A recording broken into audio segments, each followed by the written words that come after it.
ಇವತ್ತಿನ ದಿವಸ ನನಗೆ ಬಹಳ ಸಂತೋಷ ಏನಂತಂದ್ರೆ, ಹಿಂದಿನ ಸಾರಿ ಚುನಾವಣೆಯಲ್ಲಿ ಪಕ್ಷೇತರ ಅಭ್ಯರ್ಥಿಯಾಗಿ ನಿಂತು ಈ ಈಶಾನ್ಯ ಕ್ಷೇತ್ರದ ಇದು ನಮ್ಮ ಪದವೀಧರ ಕ್ಷೇತ್ರದ ಪ್ರತಾಪ್ ರೆಡ್ಡಿ ಅವರು ನಿಂತಿದ್ರು. ಕೆಲವೇ ಮತಗಳಿಂದ, ಅದು ಏನು ಮತಗಳು ಇಂದ್ರಾಲಿ ಆದ್ದರಿಂದ ಸೋತಂತ ವಿಚಾರ. ಹಾಗಾಗಿ ಅವರು ಎಷ್ಟು ಜನಾನುರಾಗಿ ಆಗಿದ್ದಾರೆ ಅನ್ನೋ ವಿಚಾರ ಬರುತ್ತೆ.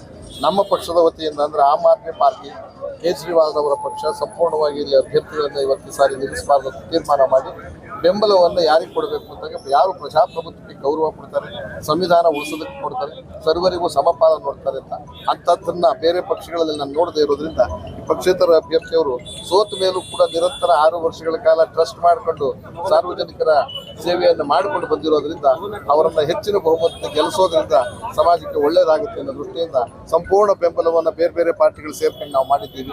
ಈಗ ಇವತ್ತು ನಾಮಿನೇಷನ್ ಹಾಕಿದ್ದಾರೆ. ಇನ್ನು 3ನೇ ತಾರೀಕು ಚುನಾವಣೆಗೆ ಎಲ್ಲರ ಮತಬಾಂಧವರಲ್ಲಿ ಕೇಳ್ಕೊಳ್ಳೋದೇನೆಂದರೆ, ಒಂದು ಮತದಾನ ಮಾಡ್ಬೇಕಾದ್ರೆ ಒಂದು ನಾರ್ಮ್ಸ್ ಇದೆ, ಅದೇ ಥರನೇ ಮಾಡಬೇಕಾಗುತ್ತೆ. ಖುಷಿಲಿ, ಉದ್ವೇಗದಲ್ಲಿ, ಸಂತೋಷದಲ್ಲಿ ಏನೇನೋ ಬರೆದ್ರೆ ಅದು ತಿರಸ್ಕೃತ ಆಗ್ತವೆ. ಹಾಗೆ ಕಡ್ಡಾಯ ಮತದಾನ ತಿರಸ್ಕೃತ ಆಗದೆ ಇರೋಂಗೆ ಹೋದ ಸರಿ ಅನ್ಯಾಯ ಆಗಿರ್ತಕ್ಕಂಥದ್ದನ್ನು ಎರಡೂ ಪಾರ್ಟಿ, ರಾಷ್ಟ್ರೀಯ ಪಾರ್ಟಿಗಳು ಕೇವಲ ತಮ್ಮ ಅನುಕೂಲ ಸ್ವಾರ್ಥಕ್ಕೋಸ್ಕರ ಇರೋದ್ರಿಂದ ಅದನ್ನು ಸೋಲಿಸಿ ಈ ಪಕ್ಷೇತರ ಅಭ್ಯರ್ಥಿಯನ್ನು ಜಯಗಳಿಸಬೇಕು ಅಂತ ಮನವಿ ಮಾಡಕ್ಕೆ ಬಂದಿದ್ದೀನಿ. ಇಲ್ಲಿಂದ 3 ದಿವಸ ಇಲ್ಲೇ ಇದ್ದು ಇವ್ರ ಪರವಾಗಿ ಆಮ್ ಆದ್ಮಿ ಪಕ್ಷ 7 ಜಿಲ್ಲೆಯ 7 ಜಿಲ್ಲಾಧ್ಯಕ್ಷರು, ಸಂಘಟನಾ ಕಾರ್ಯದರ್ಶಿ, ವೈಸ್ ಪ್ರೆಸಿಡೆಂಟ್ ನಾವು ಸೇರಿ ಅವರಿಗೆ ಸಹಾಯ ಮಾಡ್ತೀವಿ. ಈಶಾನ್ಯ ಪದವೀಧರ ಕ್ಷೇತ್ರಕ್ಕೆ ಇವತ್ತು ನಾನು ಪಕ್ಷೇತರ ಅಭ್ಯರ್ಥಿಯಾಗಿ ನಾನು ಇವತ್ತು ನಾಮಪತ್ರ ಸಲ್ಲಿಸಿದ್ದೇನೆ.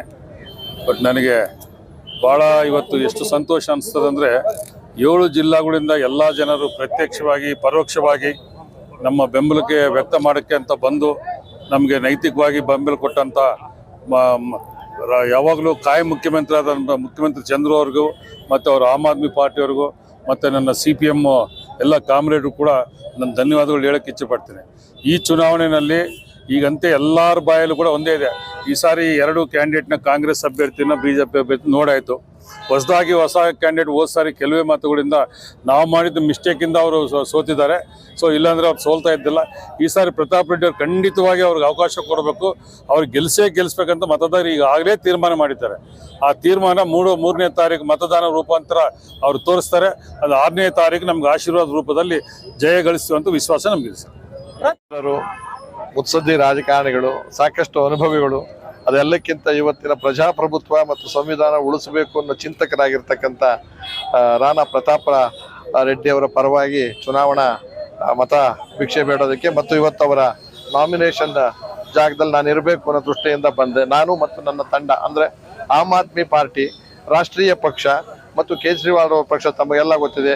ಇಲ್ಲಿ ನಾವ್ಯಾರು ಅಭ್ಯರ್ಥಿಗಳನ್ನ ಹಾಕ್ತಾ ಇರೋದ್ರಿಂದ ಕಾಂಗ್ರೆಸ್ ಮತ್ತು BJPಯ ವಿರುದ್ಧವಾಗಿ ಪಕ್ಷೇತರ ಅಭ್ಯರ್ಥಿಯಾಗಿ ಹಿಂದಿನ ಸಾರಿ ಕೆಲವೇ ಮತಗಳಲ್ಲಿ ಸ್ವಲ್ಪ ತಪ್ಪಿನ ಅರಿವಿನ ಕೊರತೆಯಿಂದ ಮತದಾರರು ಇವರು ಸೋತಿದ್ದಾರೆ. ಹಾಗಾಗಿ ಇವ್ರನ್ನ ಬಹುಮತದಿಂದ ಗೆಲ್ಲಿಸಬೇಕು.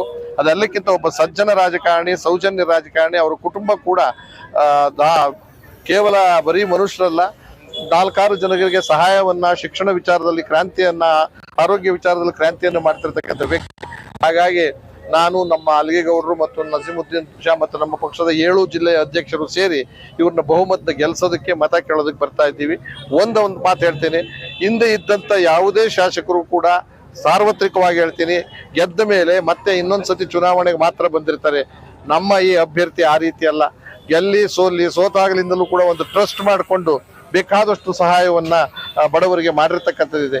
ವಿಶೇಷವಾಗಿ ಪದವೀಧರರಿಗೆ ನಾನಾ ಥರದ ಸಮಸ್ಯೆಗಳಿದ್ದಾರೆ. ಚಿಕ್ಕ ವಯಸ್ಸಿನಲ್ಲಿ ಪದವೀಧರರಾಗಿ ಕೆಲಸ ಇಲ್ಲದೆ ಒದ್ದಾಡ್ತಕ್ಕಂಥದ್ದು ಒಂದು, ನಿರುದ್ಯೋಗದ ಸಮಸ್ಯೆ, ಉದ್ಯೋಗ ಸಿಕ್ಕಿರೋ ಗ್ಯಾರಂಟಿ ಇಲ್ಲದೆ ಇರತಕ್ಕಂಥ ಸಮಸ್ಯೆ, ಈ ಭವಿಷ್ಯಗಳು ಮತ್ತು ಗ್ಯಾರಂಟಿ ಕೆಲಸ ಸಿಗದೆ ಅನ್ನೋದು ನಂಬಿಕೆನೇ ಕಳ್ಕೊಂಡಿರ್ತಕ್ಕಂಥ ಪರಿಸ್ಥಿತಿಯಲ್ಲಿ ಅವರ ಬೆನ್ನೆಲುಬಾಗಿ ನಿಂತ್ಕೊಂಡು ಮಾಡ್ತಾರೆ. ಅಷ್ಟೇ ಅಲ್ಲ, ಮೂಲ ಸೌಕರ್ಯಗಳ ಸೌಲಭ್ಯನ 7 ಜಿಲ್ಲೆಗೆ ಕೊಡಿಸ್ಬೇಕು ಅನ್ನೋ ಆಸೆ ಇರ್ತಕ್ಕಂಥ ವ್ಯಕ್ತಿ. ಹಾಗಾಗಿ ಅವ್ರ ಪರವಾಗಿ ನಾವು ಮತ ಮಾಡಬೇಕು. ಎಲ್ಲರೂ ಕಡ್ಡಾಯವಾಗಿ ಮತ ಮಾಡಬೇಕು ಮತ್ತು ಯಾವುದೂ ಕೂಡ ತಿರಸ್ಕೃತ ಆಗದೆ ಇರೋ ಥರ ನೋಡ್ಕೊಳ್ಳಿ. ಅದರ ಜೊತೆಯಲ್ಲಿ ಇಲ್ಲಿ ಬಹಳ ಮುಖ್ಯ ಅಂತಂದರೆ, ಮತದಾನದ ಎಷ್ಟು ಬಹಳ ಮುಖ್ಯ ಅಂತಂದರೆ, ಪ್ರಜಾಪ್ರಭುತ್ವದ ಬುನಾದಿ, ಸಂವಿಧಾನದ ಬುನಾದಿ, ಸಂವಿಧಾನ ಉಳಿಸೋದಕ್ಕೆ ಬಹಳ ಅನುಕೂಲ ಆಗುತ್ತೆ ಅನ್ನೋ ದೃಷ್ಟಿಯಿಂದ.